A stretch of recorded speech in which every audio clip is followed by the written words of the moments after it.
오늘의 사연 시작하겠습니다. 안녕하세요. 저는 30대 중반 남자입니다. 아내와는 결혼한 지도 벌써 6년이라는 시간이 지났네요.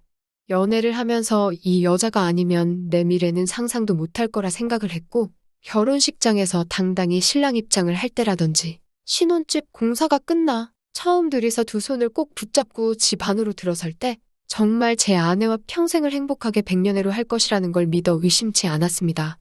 바늘과 실마냥 어디를 가든 둘이 꼭 붙어 다닐 거라 생각했던 저희 신혼생활은 생각보다 금방 끝나버리게 되었네요. 맞벌이 부부를 생각하고 결혼을 했는데 결혼 6개월이 지나니 아내가 더는 힘들어서 못하겠다며 회사를 그만두고 전업주부를 하겠다고 나섰습니다. 아직 갚아야 할 대출도 있는데 아이가 생긴 것도 아니고 너무 이른 것 아니냐 했더니 아내는 대학 동창 누구는 옆집 사는 누구는 하면서 자기가 아는 사람 이름을 하나씩 대면서 걔들은 결혼하고도 회사는커녕 집에서도 손에 물도 안 묻히고 편하게 산다는데 자기는 돈까지 벌고 집안일도 해야 하냐면서 둘 중에 하나만 하겠다고 하는 거예요. 당장 달달이 나가는 대출금 생각을 하니 아내가 하루라도 더 일을 해주는 게 좋겠다는 생각이 들었습니다. 그런데 막상 집안일을 내가 할 테니 회사에 나갔으면 좋겠다고 하니 또 자기 주변 사람들 이름을 대면서 쟤들은 남자 잘 만나서 호의호식 하는데 나는 왜 이렇게 살아야 되냐며 짐을 싸가지고 친정으로 가버리더라고요.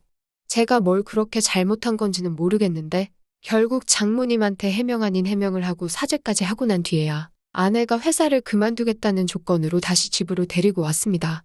그런데 막상 또 아내가 항상 집에 있으니 집안일도 잘 해놓는 것 같고 음식도 여러 가지 종류별로 해주는 게 썩 나쁘지가 않더라고요. 이거 나름대로 좋을 거라 생각했는데 그것도 잠시 아내가 전업주부 생활을 시작한 지 몇 개월이 채 지나지 않아서 매일매일 새로운 반찬은 고사하고 그나마도 따로따로 접시에 담아주던 반찬마저 유리 반찬 통째로 대충 꺼내주는 게 당연해졌습니다.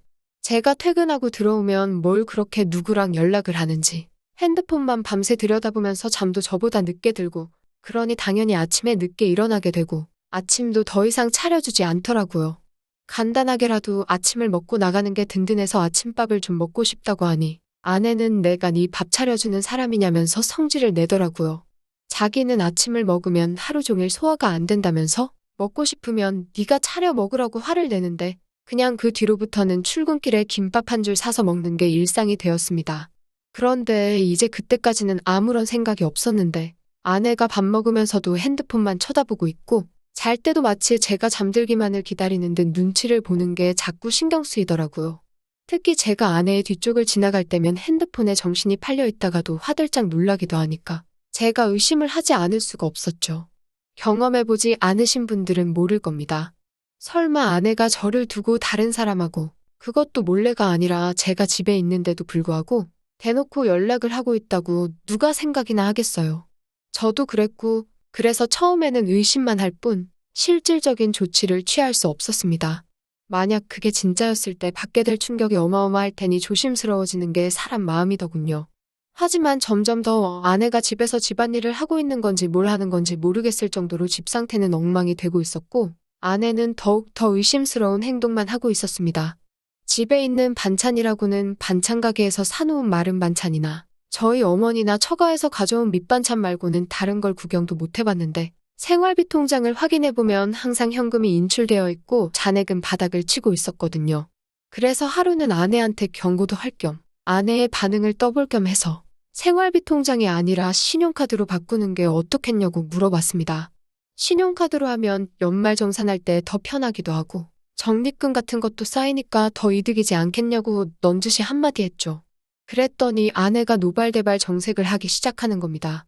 저보고 네가 살림을 해봤냐 어쩌냐 하면서 자기는 그냥 마트에 가면 되는 걸 한 푼이라도 아껴보겠다고 시장에 가서 현금으로 결제에다가 깎아서 사는 거라고 그깟 현금 영수증 좀 안 하면 어떠냐고 하면서 자기가 장을 현금으로 싸게 보는 게 더 돈을 아낀다 뭐다 하면서 성질을 내더라고요. 그때 제 의심은 확신이 되었습니다. 아내 모르게 해서 사람을 붙여봤지요. 아내가 제가 출근한 사이 다른 사람을 만나는 걸 알게 되는 데는 그렇게 오랜 시간이 걸리지도 않았습니다. 이미 그럴 거라 생각을 하고 있었다 보니 아내가 그렇다는 걸 알게 되었는데 그렇게 놀랍지도 않았지요. 오히려 놀라게 된 건 아내가 바람을 피는 상대가 누군지 듣게 되었을 때 그때 훨씬 많이 놀라게 되었지요. 아내가 제가 출근한 사이 한껏 차려입고 동네에서 꽤나 떨어진 곳까지 가서 만난 상대는 다른 사람이 아니고 제 동생 녀석이었습니다. 제 동생은 저보다 4살이 아래지만 아내의 입장에서는 아내 본인과 동갑이다 보니 결혼 전부터 저랑은 세대 차이가 난다 뭐라 하면서 동생하고 죽이 잘 맞는 모습을 보여줬었거든요. 그때는 동생이나 아내나 저를 놀리면서 장난을 치는 거라 생각했는데 막상 심부름센터에서 아내가 저 몰래 만나고 있던 사람이 다른 사람이 아니라 제 동생이라는 사실을 알게 되니 피가 거꾸로 솟는 기분이었습니다. 그런데 심부름센터 직원이 덧붙이기를 둘이서 항상 카페에서 만나 1시간 정도 대화를 나누다가 그 다음으로 향하는 곳은 언제나 제 동생이 혼자서 살고 있는 자취방이라는 겁니다. 말인즉슨 두 사람은 마치 누군가가 자기들을 알아보지는 않을까 눈치채고 있는 것처럼 매일같이 밖에서 만나기는 하지만 그 어떤 행각도 부리지 않고 카페에서는 조용히 대화만 나눈다고 하는 거죠. 사람이 집 앞까지 도착하면 마음이 풀리기 마련인데도 두 사람은 그 흔한 손 한 번 잡지 않는다고 하더군요. 그래서 아내가 매일같이 제 동생과 미래를 즐기고 있는 것은 사실이지만 그렇다고 해서 카페에서 매일같이 만나고 있는 것과 동생 집에 들어가는 걸 가지고 증거라고 들이밀기에는 조금 부족한 감이 있다고 하더군요. 제일 좋은 건 블랙박스가 되었든 집에서 녹음을 하던지 간에 어떻게든 두 사람이 저를 속이고 그러고 있다는 걸 입증할 만한 증거가 필요하다는 겁니다. 아니면 한참 때의 현장을 제가 덮치던가 하는 식으로 말이죠. 그러니까 이 심부름센터 사람도 이런 쪽 일이나 이런 경우는 굉장히 빠삭한 편인 베테랑이었거든요. 여태까지 짬으로 보기에 분명히 이 상황은 제 동생과 아내가 반드시 무언가 있을 거라는 확신이 있는데 괜히 헛다리 짚었다가 자기한테 피해가 갈 수도 있으니까 한 발을 빼는 것처럼 보였습니다. 그리고 나서는 3주를 따라붙었는데 저렇게 매일같이 만나면서도 아무런 흔적을 남기지 않을 수는 없다고. 여기서부터는 저도 같이 협조를 해서 잡아내던지 아니면 자기들은 발을 빼겠다고 하더군요. 제가 여태까지 들어간 돈이 얼만데 현장 증거를 나보고 잡으라는 거냐 따지니 이만 여기까지 하겠다는 겁니다. 이후의 일은 제가 알아서 하라고요. 어디 돌팔이 같은 놈들한테 엮인 기분도 들고 괜히 다른 센터를 찾아봐야 그 정도로 주두면밀하면 아무것도 못 잡아낼 수도 있겠구나 하는 생각에 저도 더 이상 시간 낭비를 하지 않기로 했습니다. 그냥 제가 현장을 직접 덮쳐버리는 게 낫겠다 싶었어요. 회사에 월차를 내고 렌트카를 하나 빌려서 동생이 사는 자취방 앞에 대기하고 있었습니다. 아내는 제가 출근한 줄로만 알고 있을 테니 매일같이 만나고 있다고 하는데 당연히 그날도 둘이 똑같은 패턴으로 카페에서 둘이 만나서 동생 집으로 도착을 하겠다는 계산이 섰습니다. 차 안에서 숨죽여서 기다리고 있었지만 그 시간이 평소와는 다르게 엄청나게 천천히 가더군요. 이 무더위 속인데도 모자도 뒤집어 쓰고 최대한 안 보이게 동여매고 있으니 거기에 차 시동도 걸어놓지 못하는 상태다 보니 정말 죽을 맛이었습니다. 그런데도 심장은 엄청 빠르게 뛰고 정말 그 차 안에서 무슨 생각을 했는지 기억도 안 날 정도로 오만 가지 생각이 오고 갔습니다. 아니나 다를까? 거의 매일같이 똑같은 패턴으로 행동한다는 말과 똑같이 두 사람이 시야에 들어오더군요. 사진으로 보는 것보다 실제로 보니 정말 치가 떨려서 그 자리에서 문을 박차고 나가 두 사람한테 욕 한 바가지를 쏟아붓고 싶었지만 현장을 덮치기 위해 속으로 참을 인자 새기면서 참아냈습니다.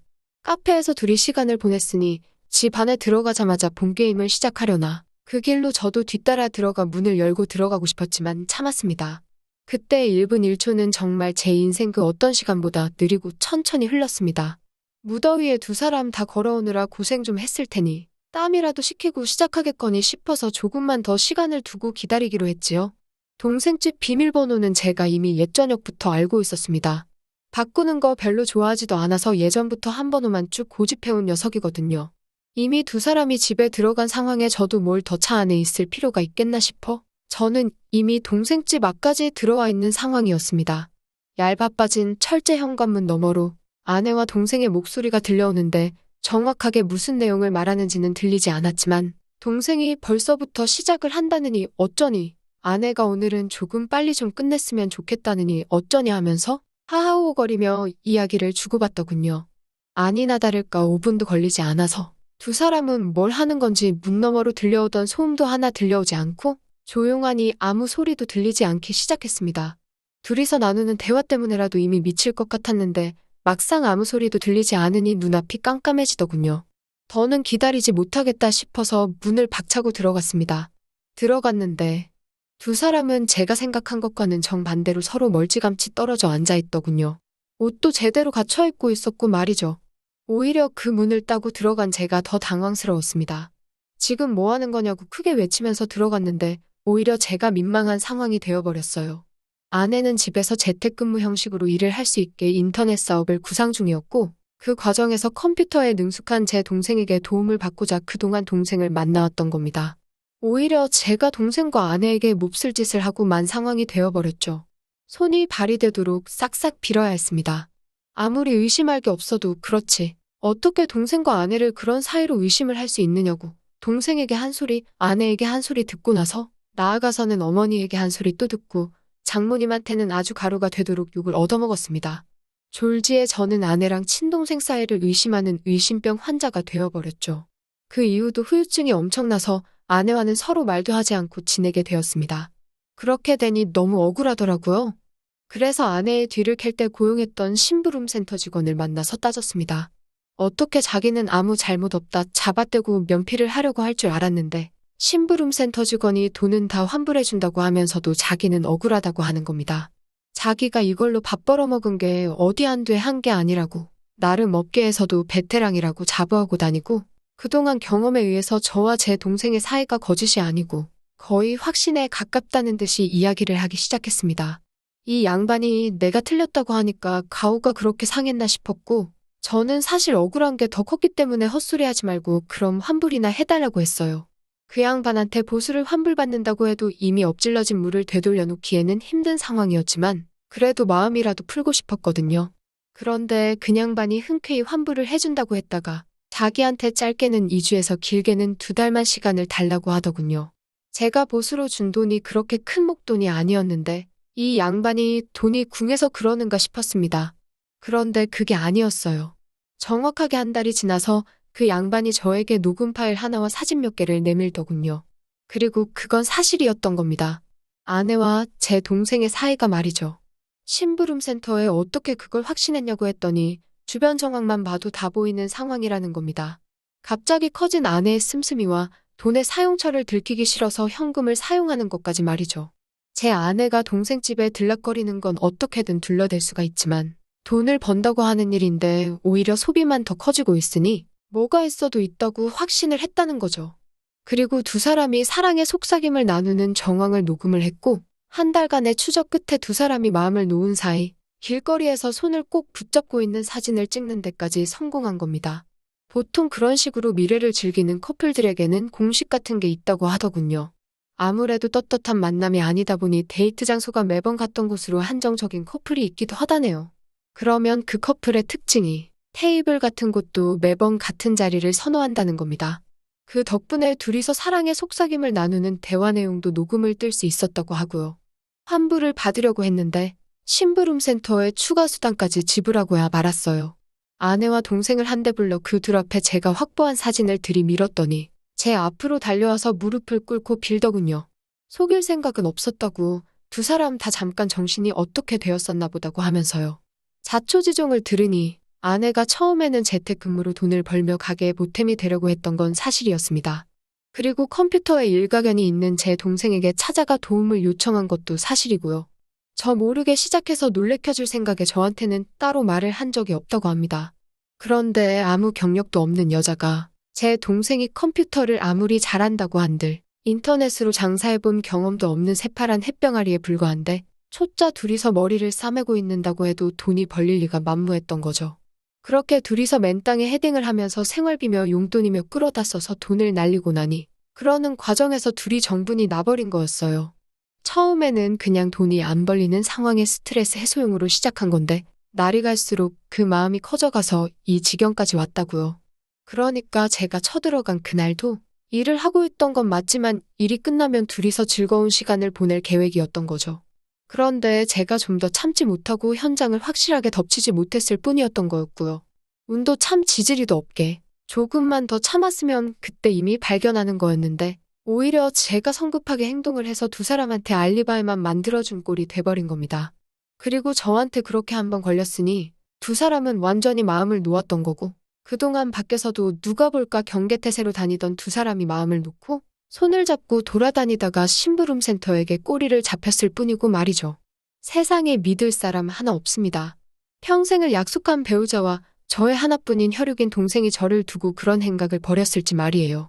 심부름센터 비용하고는 다 동생과 아내에게 뜯어냈고 위자료 청구까지 했습니다. 제 친동생에게까지 위자료를 뜯어내야 하는 게 참 어이가 없는 상황이네요. 두 사람이 얼마나 깊은 사이였건 간에 제정신이면 이렇게 저와 연을 끊고 나서도 둘이서 더 만나는 일은 없을 테지요. 아니, 뭐 만나도 상관없습니다. 이젠 제 인생에 더 이상은 없는 전처이기도 하고 아예 처음부터 존재하지 않았던 동생이라고 생각하고 살아가기로 했으니까요. 또 찾아주셔서 감사합니다. 매일 새롭고 흥미로운 사연으로 찾아뵙겠습니다. 구독과 좋아요 잊지 마시고 다음 사연으로 다시 찾아뵙겠습니다. 감사합니다.